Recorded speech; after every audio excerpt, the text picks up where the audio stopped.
Hey everyone, it's Laura from Running on Yarn. Welcome to my YouTube channel. Today I want to show you the process of how I dye the yarn of the month. So if you're not familiar with my yarn of the month, it's sold at Windblown Fibers, which is my local yarn store here in Casper, Wyoming. So I will put the link down below to them.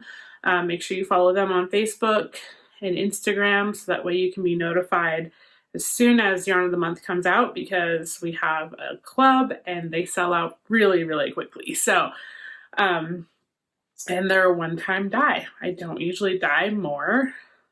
I've done it once. I've dyed more than,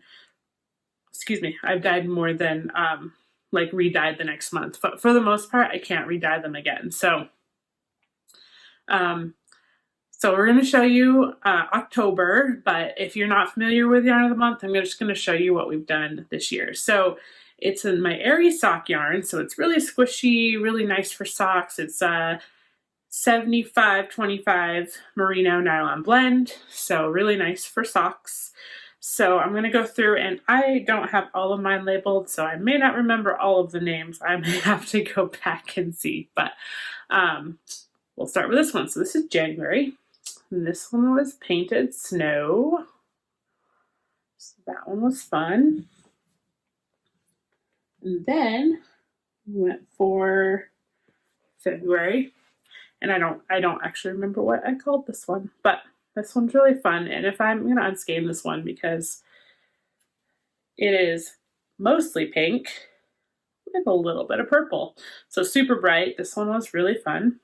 And I'm saving mine for a large project at the end. So that's why I have one of each so far, because they're not made. And I'm not the biggest sock knitter. So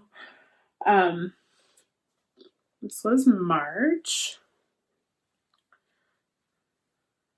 Got a little bit of that purple and pink carried forward.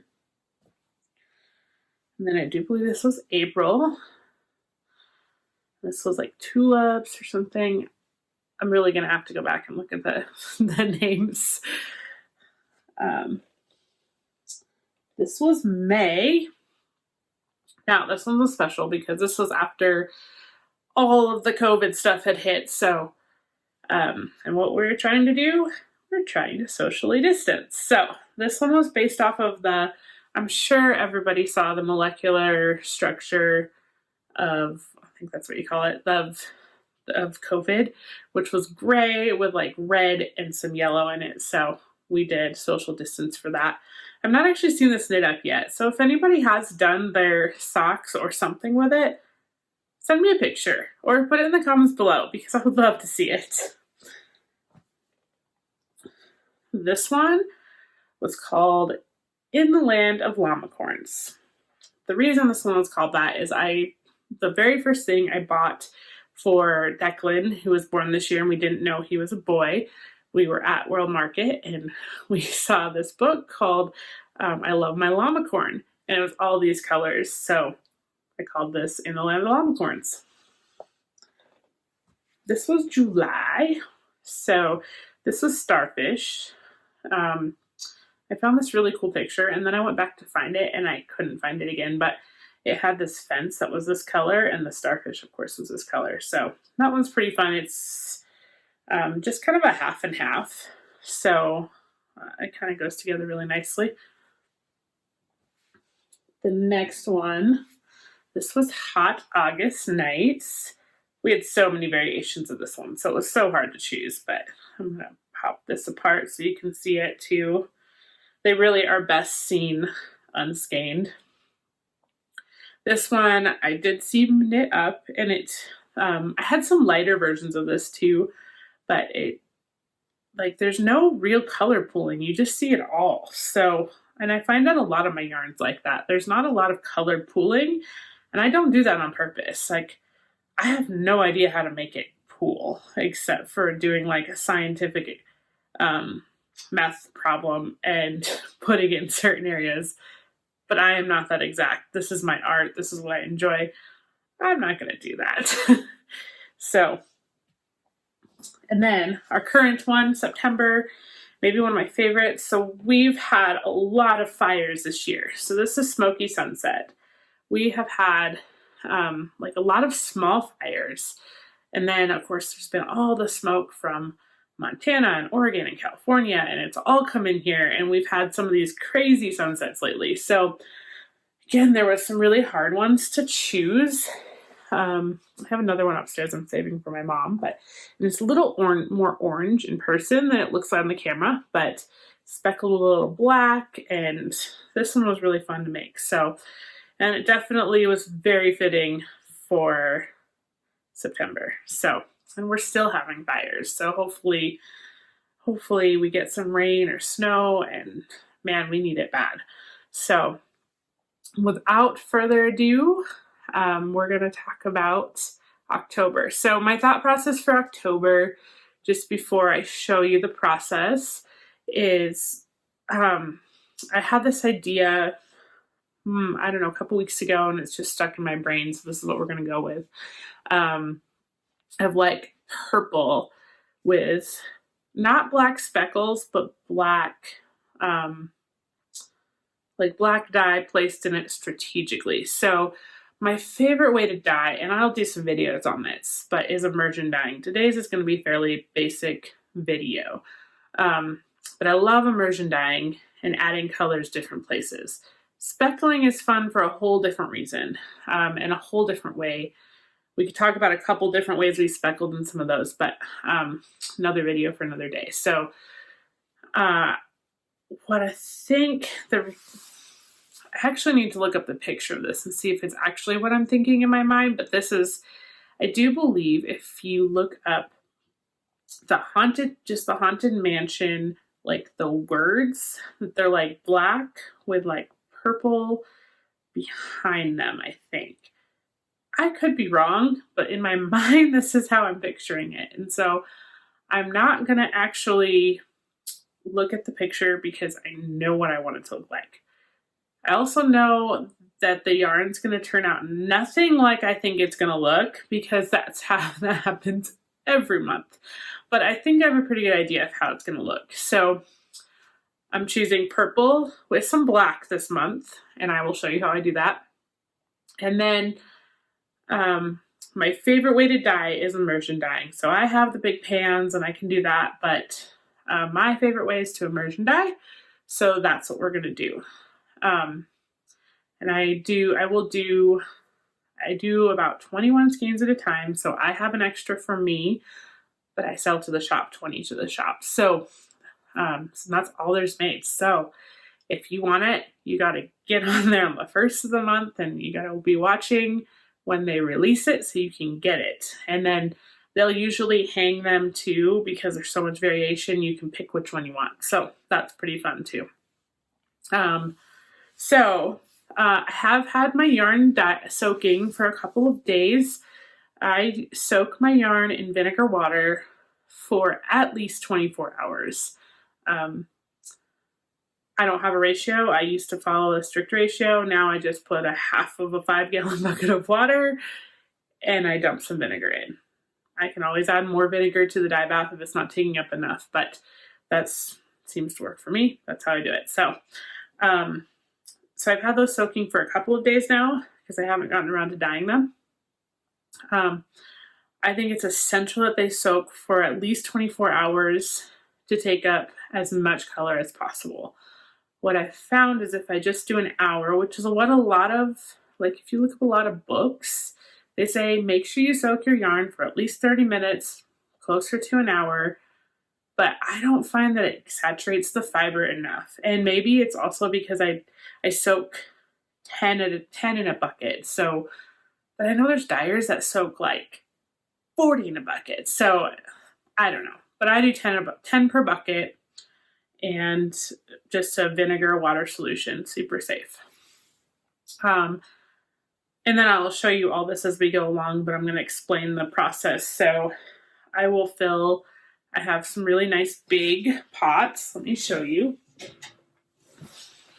So I've got a couple different shaped pots, but these are the ones I'm going to use today. I think they're 12 quart. I can use bigger ones if I take my stuff up to my kitchen, and I'm not doing that today. I'm just going to do it down here in my studio, which I have pretty small burners. So I'll probably get 2 pots done at a time. I have more pots than this, but they're different. They're different shape, a different radius, and that makes a big difference because of how much water you put in there. So what I do is I have 2 of these, and I want everything to look pretty the same. So I'm going to try to do the exact same thing 7 times. So I will fill this up with about half water, a little over that, and I'll add some vinegar. I have citric acid. I use it sometimes. Vinegar is just, I don't know, it's just easy. So I use vinegar most of the time. So I'll do that. I can dye up to 4 skeins in these comfortably, but 3 does even better. So what's nice is like 3, it gives them some room to move and gives the water some room to move. When you start to get 4 in there, it really restricts like the water's rotation and so it just takes up a little bit differently. And I usually have to stir it around and make sure everything's getting colored evenly. So my preference is to do 3 or less at a time. That being said, if I had more wider pots and shorter, I would probably do 4 because they have more room to spread out. I think it's more important to have room to spread out than height-wise in the pot. So as a caveat, these are all of my techniques that I use. These are what I have found to work. Dyers are super secretive about how they do things, so I have no idea how other people do things. This is what works for me, and I have fun with it, so that's what we do. That's what we do around here. I don't get really scientific. I could if I wanted to, but I don't get really scientific. This is something that I really, really enjoy, and if everything was down to the exact amount of dye powder and everything else that was perfect, then sure, I'd have exact, almost the same dye lot every time. But for me, this is just how I do it. I'm a ballpark girl. So anyway, so we will do 3 per pot, like I said. And then it's pretty windy today. I live in Wyoming. So earlier it was a little too windy to actually hang outside, which is a bummer because the wind dries yarn really fast. But it's actually not very warm today either. So without the sun, I don't know that the wind will do any better. So I might end up just hanging it in my bathroom. I have a bathroom next door that I have some shower curtain rods hung in, and I usually just hang them in there in the winter and set a space heater so they dry overnight, and that'll be that. So, all right, without further ado, let's show you how to dye some yarn. All right, so this is my general setup. This is a little bit of a mess right now, but I just have a workbench that we bought, and I probably should have finished this stuff because it's just particle board, but because it's definitely warped now, but it's fine. So, and I've got my 2 pots here. I have not added vinegar yet, so they're about half full. I just have these little Imusa burners. I've only ever burnt out, I've only ever gone through a single one and had to throw it out one of those, and I have 2 more now. And then I've totally gone through one double, and I don't know exactly why, but these you can find on Amazon, and I'll put the link below. They are super cheap. They work extremely well for what we need. They're not the biggest burners in the world, because you can see my pots aren't even the biggest, but they don't quite fit on there, but they boil the pots, no big deal. So so we'll just peek over. So I've about halfway full of water, maybe a little bit more. It's really tempting to fill it all the way to the top, but you have to remember that you're going to be putting 3 whole skeins of yarn in there. So next thing I'm going to do is add the vinegar. Let me get my little tripod here. Hang on. Grab my vinegar. Should have been ready with this.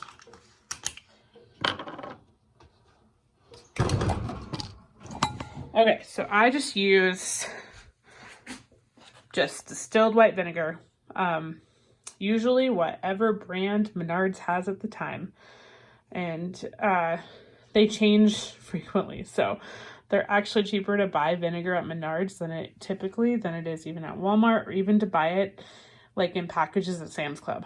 So I don't know about Costco. We don't have a Costco here. So, but here we go. This is how I pour my vinegar in. Do we measure? Nope. That sounds about right. Seems about right. So, and that was a full one, and we just used maybe a third of that. So I get pretty liberal with my vinegar, and then if things aren't soaking up the way I want to, or like taking up, the color's not going to take up the way I want to, I add more to the actual pot of yarn. So, all right, be back in a second. Okay, so while we're waiting for those to boil, we need to make our dye stock. So I'm actually out of the one dye stock I want, which is Electric Violet. So I'm going to make that now, and I'm going to show you how I make my dye stock. It's not exact by any means, but it works for me, and it's pretty consistent. There's a lot of people that are like, oh, you need a 0.5% solution or 5% solution or whatever. And I started doing that, but then I was like, well, I can just do this and it works. And then by the time I heat it, none of the color actually will come out. Once in a while, some of my darker colors, there's a tiny bit of bleeding, but for the most part, the ones I have most trouble with that on are blues and pinks. So, and we're using purple today, so I haven't really had trouble with that. So we're going to do Electric Violet the way I mix mine, and I will put a mask on when I actually get around to this. I put vinegar in first, and then I put my powder, and I'll put a couple of teaspoons of that, and then I mix it up, put the lid on, mix it up, and add hot water to it, and I just make sure it's completely dissolved. So super, super, super easy. So I'm going to go and add some vinegar. And this one, because it's kind of a taller container, probably do a couple inches. You know, you can't really have too much acid when we're talking about acid dyes. So, okay, so that's what I have. It's already purple because this is a jar that's actually been used for purple before. So, I'm going to put my mask on.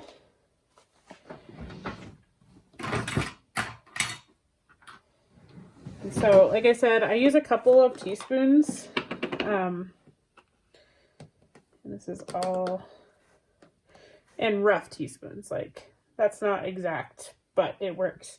So I'm going to put all of that right in to here. We're going to do one more of those, especially this one's a little bigger. I don't put quite 2 teaspoons in a regular jar. Let me show you what my regular jars are. They're just quart size. I probably put like 1.5 teaspoons, but this is a little bit bigger of a jar. So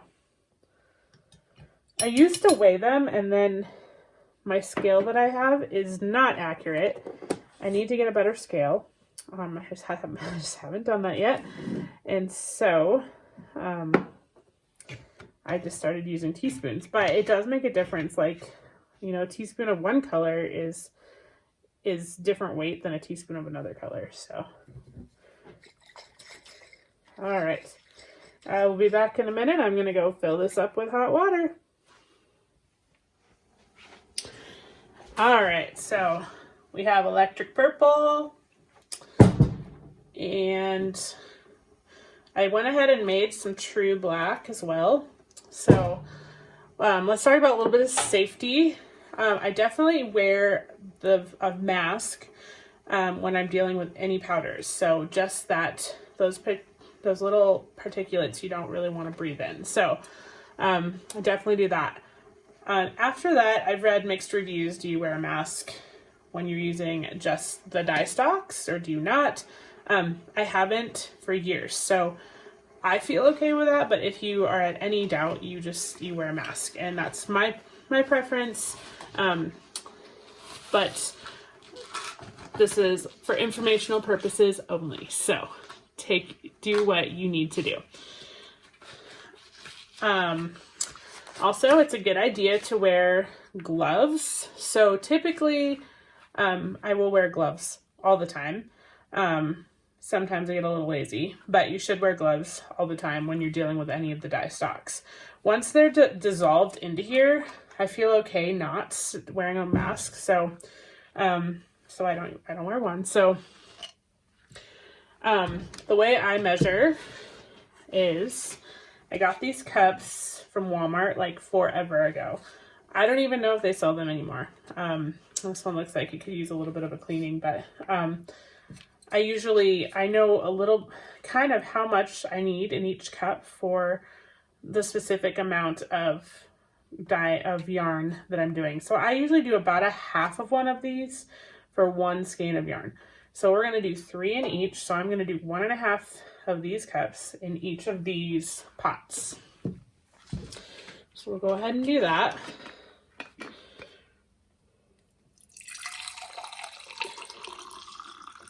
And this is below the camera line, so I'm not sure you can see that.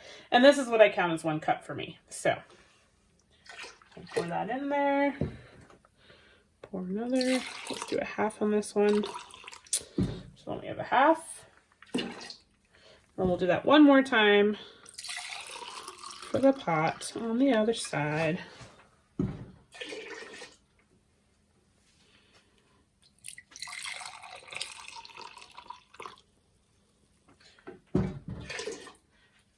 Just kind of rinse that out like that, so there's not a lot in there.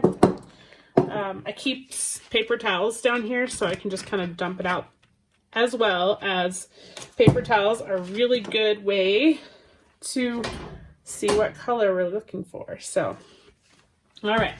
So these don't need to be boiling. In fact, you really don't want them to be boiling. So I heat them up to just before boiling. So at the point when I added the dye, like I can touch this with my glove and it's okay. The point where I added the dye, you can see the bubbles like it was going to start boiling, but it wasn't quite boiling yet. So my preference of adding yarn, so usually part of my prep work while I'm waiting is I pull them out of the water and I put them in a container so I can just grab them.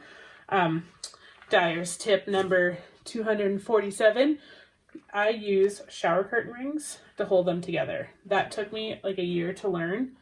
Has been the best thing because then I leave them on there and they dry on there like that. Some dyers I think use zip ties, which is fine too. I just like the fact that I can reuse these over and over and over. So, and then I just go ahead and put them in. I'm going to use this pot first because it's a little bit warmer. Because I have really old food service forks and I just kind of press them down into there. So, and I'll let it kind of soak up right away. And then let's do the other one. So 3 skeins. And we just push right down into there.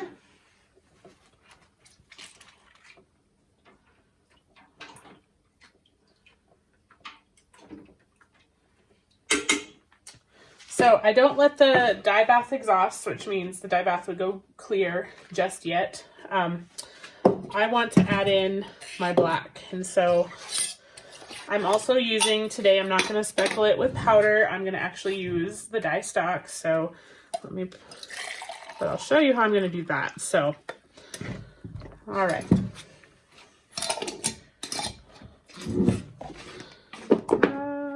I had my little, there it is, okay. So one of my favorite things to do, so I have my dye stock here in a cup. One of my very favorite things to do is just kind of inject the color into the dye stock that's already there. So that's what we're going to do. And you can see, let me just pull this up a little bit. You can see that it's taking up color very nicely already. But there's some other parts of it, I don't know if I can kind of show you that are just still kind of whitish. So that's why it's nice to move around a little bit. Like you don't want to stir, especially if you have non-superwash wool, but this is superwash, so it's not going to, it's not gonna felt on me or anything. So But also I can show you too, grab another cup here. Like this dye bath is still quite purple. So there's a lot more dye that needs to be taken up into that yarn. But it's nice for it to be kind of partially taken up before we do this process. So I'm going to take this syringe, and I know you can't see this. I don't think you can see this down here. And I'm just going to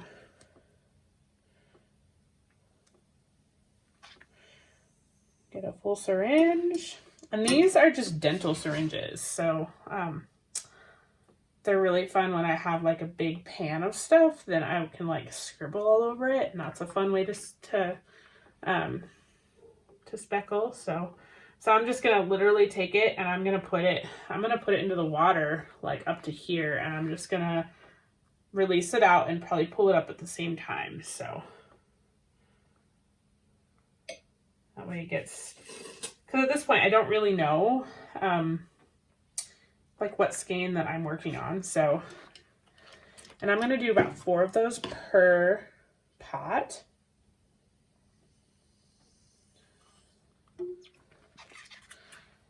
That's number 2. Important thing, I do not stir this after I add this. So do not stir it. Because especially if you're working with other colors that could get muddy, you can make them really muddy if you move everything around. So kind of just let it do what it wants to do. Also remember, you can always add more, but you cannot take away when we're talking about dyeing. So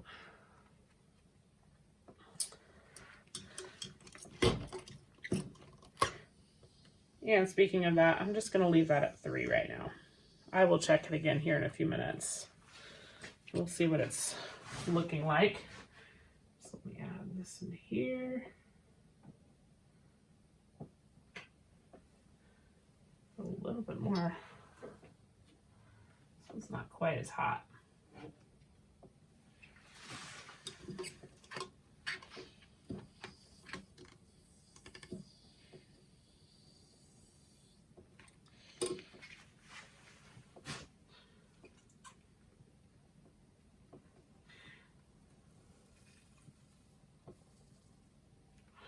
And to try to get consistency, I will inject at the same areas on both pots, or if I have 3, I'll do 3.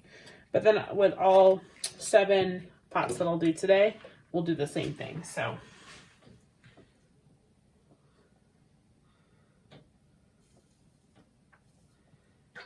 already, I'm going to pull this over here so you can see.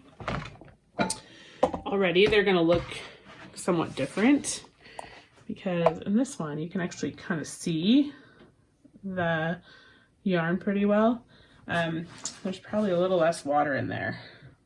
Then we come to this one and you can't really see it very well. So a couple reasons for that. I think this one's quite a bit cooler still, so we're just going to let it hang out. It will be fine. But the black might strike different in there than it'll strike in here, which is why there's so much difference. So, okay, we're gonna wait. Don't know that I'm willing to stir this one yet, or even pull it up to show you. I want to give it just another minute or 2, and then we'll do that. All right, so we're gonna pull this one up and see what it looks like. I have a feeling we might need a lot more black, but we're just gonna see. So there's one of the black speckles, and yeah, I'm thinking a lot more black. So you can kind of see here, it's actually not as bright as I thought it would be. Let me check the water, see how clear it is. So we're pretty clear. So most of the purple is out of there. And I'm still kind of seeing like a lot of white come through. I don't know if you can see that.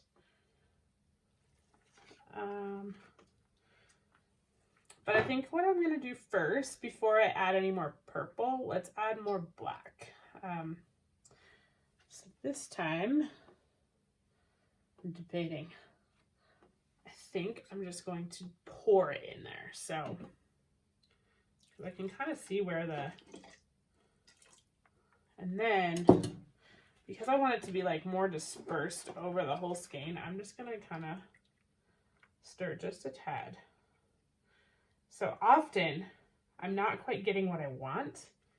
So then I change up techniques in the middle.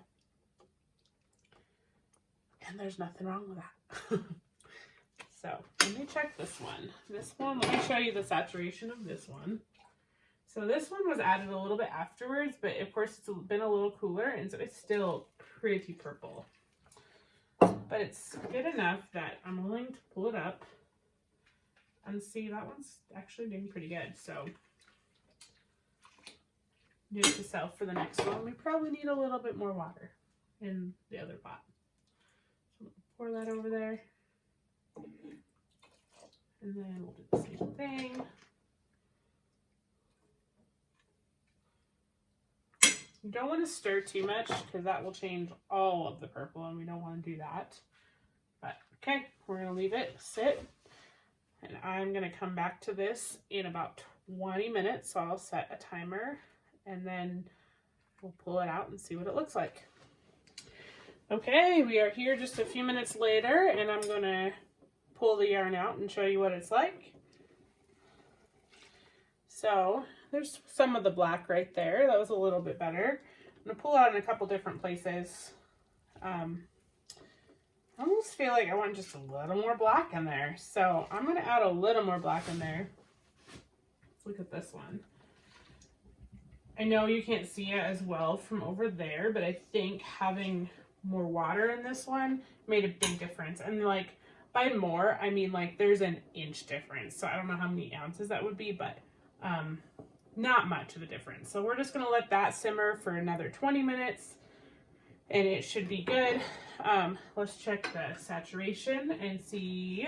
It is pretty clear, but in another 20 minutes it should be 100% clear and it won't come back out of there. So this saturation, still a little bit pink, but pretty clear actually. So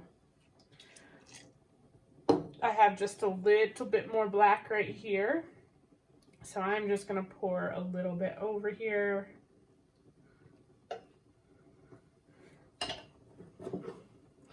We're going to do that.